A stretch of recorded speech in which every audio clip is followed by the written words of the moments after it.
double overtime. It was McGuire who scored the game-winning goal. Eltz shovels to Leo. Plays it back up top to Roa. We have not called Spalina's name much. Light stays with him despite the pick. Owen Hiltz, credit him. I mean, English trying to get free. The bagpiper Ramsey almost a warding off. But again, I mean, Owen Hiltz, like Notre Dame's asking him to initiate some of the short six matchups, and he's showing some quick first steps there. Obviously, he's very skilled, but I love him getting a little bit more involved with the ball on his stick, initiating. He's camped down at X. Leo with Ramsey all over him. All right. So after the second quarter, then we will eventually will tune into those. Player, Ramsey kind of with a crowbar hold, and then went over the head with the toothpick, and I think that was a mistake on his part and gave Leo that opportunity for a shot. Notre Dame has not led in this game. Hughes jumped out to a 3-0 lead. Irish drew even at 4-4 before 4 straight by Syracuse. And Notre Dame has scored the last 2. 6 different goal scores for Notre Dame. Taylor was his best look. And McCool, just a nice job in cage. And it's going to go the other way. They say Dwan closest to the ball.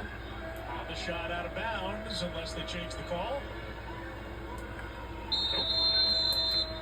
Credit McCool there. I mean, look, you're staring down Jake Taylor, one of the best shooters and finishers. Welcome back to the American Legion Memorial Stadium. For Syracuse. McCool, the ACC goalie of the year. So I know in a couple of minutes. There's 5 teams in the league. Like in a minute. I want to just leave it there. Yeah, a little bit of a participation component with the All-ACC selection. A lot of players on the All-ACC team. It used to be that making All-ACC was almost harder than making All-American. You're right. Maybe not quite the same anymore. Anderson to Hoddle. McCarthy spun around. Alakwa defending him. Back to Hoddle. Evan Hiltz is going to be behind the cage with the short stick. I think clearly Notre Dame's comfortable with those short stick matches, but I think Hiltz has definitely gotten the better of it so far here in Charlotte. Hiltz looking to go to work on Buckner, holding his ground. Hiltz little hitch. Running out of an angle, Richard Deli. They're running out of angle. Under 2 minutes ago. In the second. Whoa. Syracuse can't hold for one. And again, part of why we're under a minute ago in the second quarter before we're going to halftime. After this, we'll go on to... As an offensive player, is to sit back and see the field and make those passes when you don't have a long stick on you. They're like asking Syracuse, one of the most talented passers, to do it. Hoddle, another denial by Richard Deli. The Irish have scored 75% of their shots this quarter. The problem, they've only taken 4 shots. Alakwa with a trailer behind him. Save McCool. And now a whistle. And I think the refs missed a high hit here on Hoddle. And Hoddle may have gotten the worst of it. Yeah, he definitely, I think, takes this one up high on that take he just had. Take a look at it here. Right, he's stepping up the field. It's actually a pretty good hit, if you ask me. Not high. You know, Will Gallagher is 6'2", 200, and Hoddle is 5'7", listed at 150. Yeah, have to eat some cheeseburgers and make himself a little less susceptible to that size differential. His name is Wyatt Hoddle. His game is speed. And credit him. Look, he was reckless in going to the cage, and sometimes you need that. What is going on? Timeout with 28 seconds to go. And we're using our last timeout. Only 4 shots in this quarter for Notre Dame. They've scored 3 goals, but the possessions have been tilted heavily towards Syracuse in the second quarter.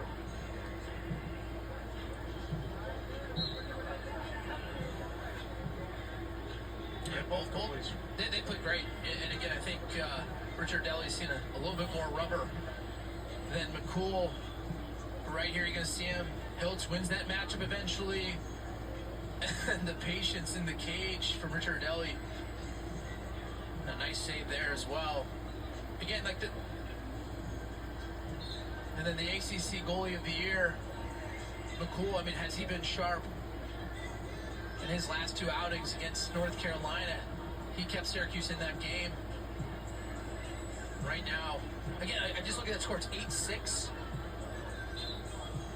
13 face-off wins for Syracuse. 3. Like, Notre Dame's got to make a change there because, like, this score is closer than you would think based on the stats. Well, we've seen Notre Dame roll out 3 face-off guys in the first half. We've seen Lynch. We have seen Hagstrom, and we've even seen the junior Christian Gallagher.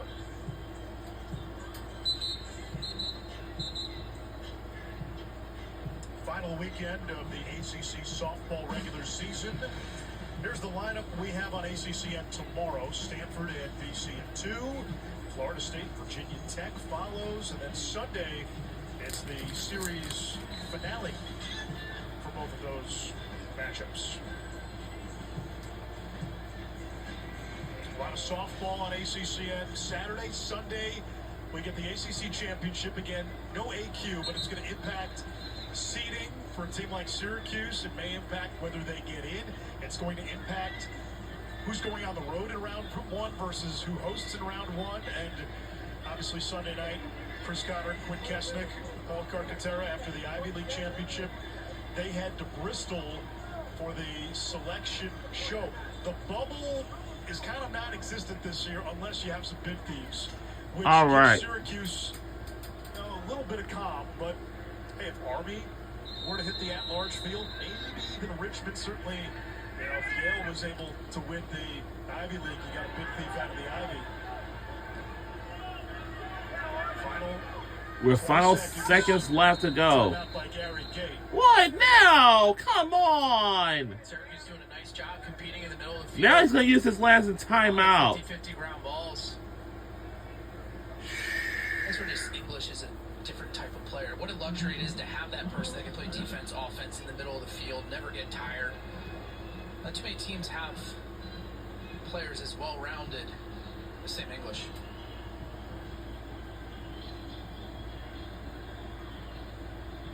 It is championship week in college lacrosse in the America East. It'll come down to Albany and Bryant. Villanova and Georgetown both winners last night. Villanova slow start against Providence, big second half.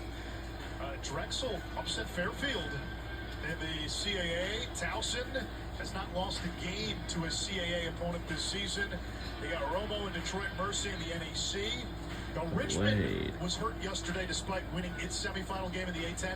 St. Joe's, which had a top 20 RPI, losing to High Point, which means Richmond, which came into today with a top 10 RPI, even if they go and beat High Point, their RPI falls, which could cost them maybe a first-round home game. And if they were to lose, it may knock them out of the tournament entirely. You got Ohio State and Maryland. I think Maryland, with a win, has a real case with their resume for a 1 seed. Yeah, and again, Maryland's, I think, a team very similar to Syracuse, right? Like, maybe not the most athletic team, but super skilled in the offense they run.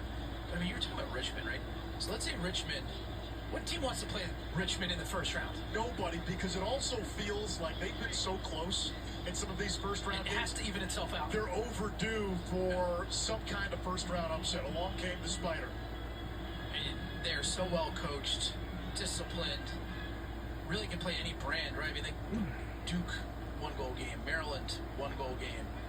Beat the heck out of Virginia. I mean, like, that is a good lacrosse team. And, like, I'm just like, you're like, oh, great, we got the 8 seed, or this. I mean, look, it could be a 5 seed. So we have to play Richmond. As Finn Thompson missed the cage. Meanwhile, Colgate leading Army by 3 in the fourth quarter. That's the chaos right Syracuse there. does not want to see Army in the at-large field.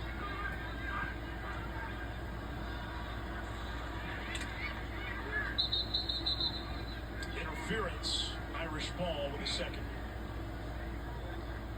Cornell on top of Yale. 12-6, second quarter.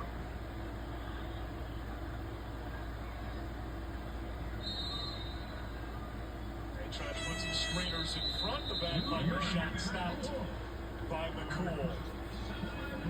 8-6. No matter if you're Syracuse, the way you controlled possessions and faceoffs, a 2-goal margin seems a little underwhelming, doesn't it? I think you're a little confused, right? Like we played really, really well, and we won all the small battles. We won the faceoffs. We played well in Cajun. We're up 2. Like, do you panic or do you look at that as a positive at halftime? And meanwhile, you got Notre Dame, which has shown in recent weeks in the third quarter, they can put that light switch on, and when that light switch goes on, they look like a team that can dogpile on Memorial Day. Yeah, they're a team that at times have looked unstoppable, and like we haven't seen that yet. Maybe we saw in that middle 4-1 run, but again, yeah, Syracuse has to continue to do well at the faceoff X to hold off Notre Dame. A trip to the ACC Championship Sunday on the line. Cuse up by 2 at the break. Justin Walters and Jules Henningberg standing by for halftime here in Charlotte.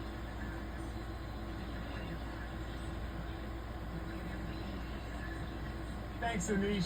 Syracuse right now up 8-6 against Notre Dame. Last time these two faced off, Cuse won 14-9. This is the 3rd straight game that the Fighting Irish find themselves down at halftime. They had great efforts against Penn.